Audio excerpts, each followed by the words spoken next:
оҷонсии назорат дар соҳаи маориф ва илми Тоҷикистон мегӯяд, камбуди омӯзгорро дар садҳо мактаби Тоҷикистон ошкор намудааст.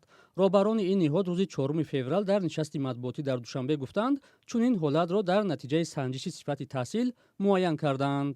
ба ҳолати 20 декабри соли 25 муайян гардид, ки норасоии омӯзгорон дар 374 муассисаи таҳсилоти умумӣ 245 воҳиди кориро ташкил медиҳад. раиси оҷонсӣ таъкид намуд, ки камии омӯзгорон боис шудааст, то донишҷӯён барои дарсдиҳӣ ба мактабҳо ҷалб шаванд. вай афзуд, чунин норасоӣ ба сифати таҳсил таъсир гузоштааст. ин изҳорот дар ҳолест, ки ҳафтаи гузашта дар вазорати маориф ва илми Тоҷикистон гуфта буданд, дар кишвар норасоии омӯзгор нест ва ҳама мактабҳо бо муаллим таъмин ҳастанд.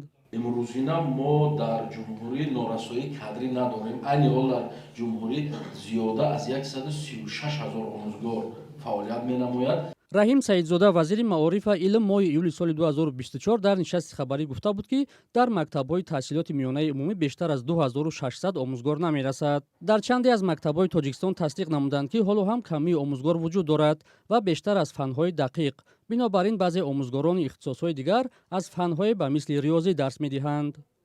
албатта мутахассис буданаш дар кор ва мутахассисе ки таҷриба дорад, мутахассиси фикрунии замонавӣ дорад.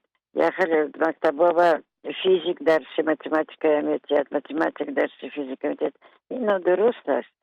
дар ҳоле ки солона ҳазорҳо донишҷӯ бо ихтисоси омӯзгор донишгоҳу донишкадаҳои Тоҷикистонро хатм мекунанд, камбуди муаллим дар кишвар ҳанӯз аз мушкилоти ҳалношуда боқӣ мондааст.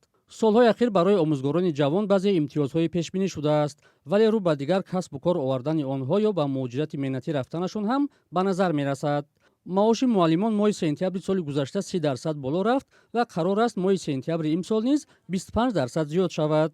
омӯзгорони мактабҳо ба ҳисоби миёна 2,5-3 ҳазор сомонӣ маош мегиранд, ки дар миёни кишварҳои собиқ шӯравӣ камтарин аст.